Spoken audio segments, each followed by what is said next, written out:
स्वागत है आपका बीएच वर्ल्ड में। मैं हूं कुंदन कुमार और आप हमारे साथ जुड़ चुके हैं डेली करंट अफेयर्स बुलेटिन में। डेली करंट अफेयर्स बुलेटिन शुरू करने से पहले हम आपको बता दें कि 27 और 28 को हमारा वीडियो आप तक नहीं पहुंच पाया था। इसकी मुख्य वजह यह थी कि बनारस में लगातार तेज बारिश हो रही थी, जिसकी वजह से हमारा रिकॉर्डिंग रूम तक पहुंचना मुश्किल हो रहा था। इसी वजह से 27 और 28 का वीडियो आप लोगों के पास उपलब्ध नहीं हो पाया था। तो आइए आज का जो हमारा करंट अफेयर है उसमें हमने प्रयास किया है कि 27 और 28 तारीख की जो महत्वपूर्ण घटना है उससे भी हम आपको रूबरू कराते चले। तो सबसे पहले आज हम बात करेंगे आईएनएस खांदेरी की। आईएनएस खांदेरी के बाद हमारा दूसरा टॉपिक आज का होगा विश्व डिजिटल प्रतिस्पर्धा रैंकिंग। उसके बाद आज का तीसरा टॉपिक जो हमारा है वह क्रिस्टीना जॉर्जिएवा से संबंधित है। क्रिस्टीना जॉर्जिएवा क्या है इसके बारे में हम आगे आपसे चर्चा करेंगे। उसके बाद आर्थिक सलाहकार परिषद उसके बारे में हम बात करेंगे। फिर विविध और अंत का जो हमारा नियमित सेशन होता है क्वेश्चन आंसर राउंड, फिर हम उसकी बात करेंगे। तो अब शुरू करते हैं आप आज का पहला टॉपिक। आज का हमारा पहला टॉपिक है आईएनएस खांदेरी से संबंधित। आईएनएस खांदेरी पनडुब्बी है और इसको नौसेना बेड़ा में शामिल कर लिया गया है और मुंबई में भारत के रक्षा मंत्री राजनाथ सिंह ने इसका जलावतरण किया। आईएनएस खांदेरी इसका निर्माण फ्रांस की कंपनी ने किया है या फ्रांस में निर्मित है और फ्रांस ओरिजिन की या स्कॉर्पियन श्रेणी की दूसरी डीजल इलेक्ट्रिक पनडुब्बी है। पनडुब्बी को अंग्रेजी में सबमरीन कहते हैं, इस बात को आप लिख लेंगे, सबमरीन कहते हैं पनडुब्बी को। तो आईएनएस खांदेरी जो है यह एक पनडुब्बी है जो फ्रांस में जिसका निर्माण हुआ है और इसको हाल ही में भारतीय नौसैनिक बेड़ा में शामिल किया गया है। यह पनडुब्बी है। और उसके बाद हम बात करेंगे आज का जो हमारा दूसरा टॉपिक है वह विश्व डिजिटल प्रतिस्पर्धा रैंकिंग है। हाल ही में विश्व डिजिटल प्रतिस्पर्धा रैंकिंग जारी की गई है जिसमें भारत का स्थान 44वां है। विश्व डिजिटल प्रतिस्पर्धा रैंकिंग क्या है? दरअसल अब दुनिया बदल रही है और बदलते दुनिया में हमारे जीवन का कोई भी आयाम क्यों ना हो वह डिजिटल रूप से जुड़ चुका है। आप डिजिटल भारत की बात सुनते होंगे। तो अब पूरे विश्व का जो इकोनॉमिक सिस्टम है वह डिजिटल रूप से प्रकाशित किया जाता है। तो विश्व डिजिटल प्रतिस्पर्धा रैंकिंग में भारत का स्थान 44 है। तो हम आपको बता दें कि इससे पहले पिछले साल भारत का जो इसमें रैंकिंग था 2018 में वह 48 था। तो भारत 4 स्थानों का इसमें भारत का सुधार हुआ है। तो पहले नंबर पर कौन है? विश्व डिजिटल प्रतिस्पर्धा रैंकिंग में पहला नंबर मिला है अमेरिका को। अमेरिका पहले नंबर पर है, सिंगापुर दूसरे नंबर पर है, स्वीडन तीसरे नंबर पर है, डेनमार्क चौथे नंबर पर है और स्विट्जरलैंड 5वें नंबर पर है। आप इसको अपने नोटबुक में लिख ले।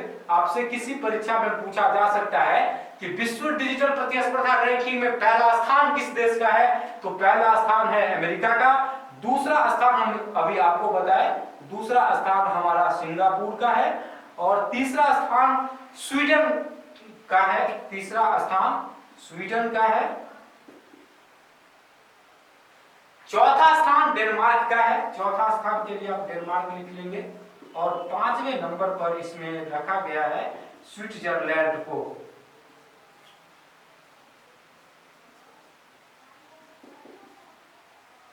स्विट्जरलैंड 5वें नंबर पर स्थित है। तो ये अंतरराष्ट्रीय ये विश्व डिजिटल प्रतिस्पर्धा रैंकिंग के टॉप 5 देश हैं। तो विश्व डिजिटल प्रतिस्पर्धा रैंकिंग के बाद अब हम बात करेंगे क्रिस्टीना जॉर्जिएवा की। आज का जो हमारा ये तीसरा टॉपिक है, अब हम इसकी बात करेंगे।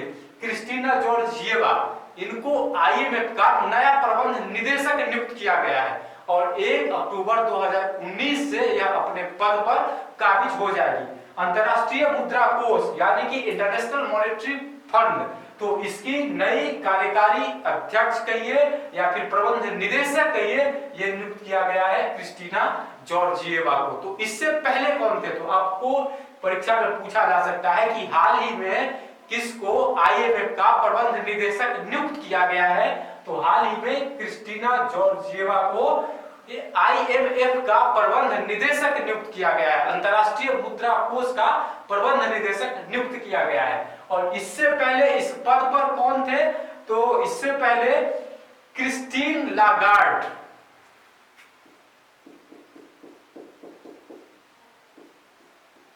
क्रिस्टीन लागार्ड इससे पहले IMF के प्रबंध निदेशक थे। उसी का स्थान ग्रहण किया है क्रिस्टीना जॉर्जिएवा। तो अभी हम बात कर रहे थे IMF की, जिसकी नई प्रबंध निदेशक बनी है क्रिस्टीना जॉर्जिएवा। अब आज का अगला टॉपिक, आज का हमारा अगला टॉपिक है आर्थिक सलाहकार परिषद। प्रधानमंत्री का आर्थिक सलाहकार परिषद होता है, मतलब इकोनॉमिक एडवाइजरी काउंसिल। तो इसका पुनर्गठन किया गया है, और इसका जो पुनर्गठन किया गया है, इसकी जो नई टीम बनाई गई है, हम उस टीम के बारे में बात करेंगे। तो आर्थिक सलाहकार परिषद के नए अध्यक्ष नियुक्त किए गए हैं डॉक्टर विवेक देव राय, और सदस्य सचिव के पद पर नियुक्ति हुई है रतन बी पाटिल की। और तो आप इस टॉपिक को इसको लिख लेंगे कि आपसे पूछा जा सकता है आर्थिक सलाहकार परिषद के बहुत ही महत्वपूर्ण टॉपिक है ये। इसका पुनर्गठन हुआ है और इसके जो अध्यक्ष है डॉक्टर विवेक देवराय को बनाया गया है। डॉक्टर विवेक देवराय आर्थिक सलाहकार परिषद के अध्यक्ष बने हैं, और उसके बाद सदस्य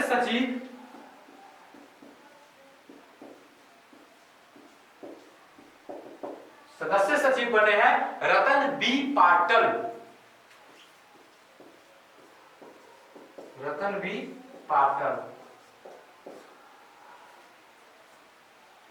अब उसके बाद हम बात करेंगे विविध में। आज हम दो टॉपिक को इसके अंतर्गत दो टॉपिक लेकर के आए हैं। पहला टॉपिक जो है वह संबंधित है 26 सितंबर को, प्रत्येक साल 26 सितंबर को परमाणु हथियारों के कुल उन्मूलन हेतु अंतर्राष्ट्रीय दिवस मनाया जाता है। आपको पता है कि आज का जो आधुनिक दौर है और जिसपे विकसित देश हैं उसके पास परमाणु हथियार है, और परमाणु हथियार इतना घातक होता है कि अगर इस शताब्दी में, आधुनिक युग में, आधुनिक दौर में अगर कोई भी देश परमाणु हथियारों का उपयोग करती है तो सारा विश्व तबाह हो जाएगी। तो अंतर्राष्ट्रीय स्तर पर परमाणु हथियारों के कुल उन्मूलन के लिए प्रत्येक साल 26 सितंबर को अंतर्राष्ट्रीय दिवस मनाया जाता है। हम आपको बता दें कि इसकी शुरुआत वर्ष 2014 ईस्वी में की गई थी। पूरा जो वैश्विक देश है उसका एक मोटो है, वह एक लक्ष्य निर्धारित किया है कि हमको अंतर्राष्ट्रीय स्तर पर परमाणु हथियारों का उन्मूलन करना है। तो इसके लिए जागरूकता फैलाने के लिए प्रत्येक साल 26 जनवरी को इससे संबंधित अंतर्राष्ट्रीय दिवस मनाया जाता है। अब हम बात करेंगे विविध में ही एक और टॉपिक की, और वह टॉपिक अपने हिंदुस्तान से ही संबंधित है। भारत की राजधानी नई दिल्ली में परिवार एवं स्वास्थ्य कल्याण मंत्री डॉक्टर हर्षवर्धन ने एक अभियान की शुरुआत की, और इस अभियान का जो नाम था, इस अभियान का नाम था टीबी हारेगा देश जीतेगा। तो इस अभियान की शुरुआत 25 सितंबर को की गई थी, और हमारे देश का जो स्वास्थ्य विभाग है उसने एक लक्ष्य निर्धारित किया है कि 2025 ईस्वी तक भारत को टीबी मुक्त बनाना है। तो इसी दिशा में एक कार्यक्रम की शुरुआत डॉक्टर हर्षवर्धन ने नई दिल्ली में की, जिसका नाम है टीबी हारेगा देश जीतेगा। आपसे अगर परीक्षा में पूछ दिया जाए कि टीबी हारेगा देश जीतेगा अभियान की शुरुआत कहां की गई, किसने की और कब की, तो अब हमको पूरी उम्मीद है कि आप इसका जवाब जरूर बता देंगे। अब बारी आती है क्वेश्चन आंसर राउंड की। क्वेश्चन आंसर राउंड में हम प्रत्येक दिन आपसे कुछ सवाल पूछते हैं। तो आज फिर आपके लिए सवाल है जिसका जवाब आपको कमेंट बॉक्स में बताना अनिवार्य है। आपको बताना है, आपके लिए पहला क्वेश्चन है, आपको बताना है कि विश्व डिजिटल प्रतिस्पर्धा रैंकिंग में भारत का स्थान 2018 में क्या था, पहला क्वेश्चन। और दूसरा क्वेश्चन आपके लिए है, आपको बताना है प्रधानमंत्री की आर्थिक सलाहकार परिषद के अध्यक्ष किसे बनाया गया है? और तीसरा क्वेश्चन आपके लिए है, परमाणु हथियारों के कुल उन्मूलन हेतु अंतरराष्ट्रीय दिवस पहली बार कब मनाया गया था? दोस्तों, BHU वर्ल्ड 2020 की तैयारी करने के लिए आप लोगों के समक्ष उपस्थित हो चुका है, जिसकी रजिस्ट्रेशन प्रक्रिया कल से प्रारंभ हो जाएगी। तो आपसे निवेदन है कि आपके आसपास या फिर आप BHU एंट्रेंस की तैयारी करना चाहते हैं और एक अच्छी तैयारी कर BHU में आने का सपना देख रहे हैं, तो आप BHU वर्ल्ड में अपना रजिस्ट्रेशन जरूर कराएं, ताकि आपका जो सपना है BHU में आने का वह साकार हो सके। दोस्तों, अगर आपको हमारा यह वीडियो पसंद आया हो तो आप वीडियो को लाइक, शेयर और कमेंट जरूर करें, और अगर आपको हमारा यह चैनल पसंद आया हो तो आप हमारे चैनल को सब्सक्राइब जरूर करें, और आप खुद सब्सक्राइब करें और अपने दोस्तों से भी हमारे चैनल को सब्सक्राइब करवाएं। धन्यवाद।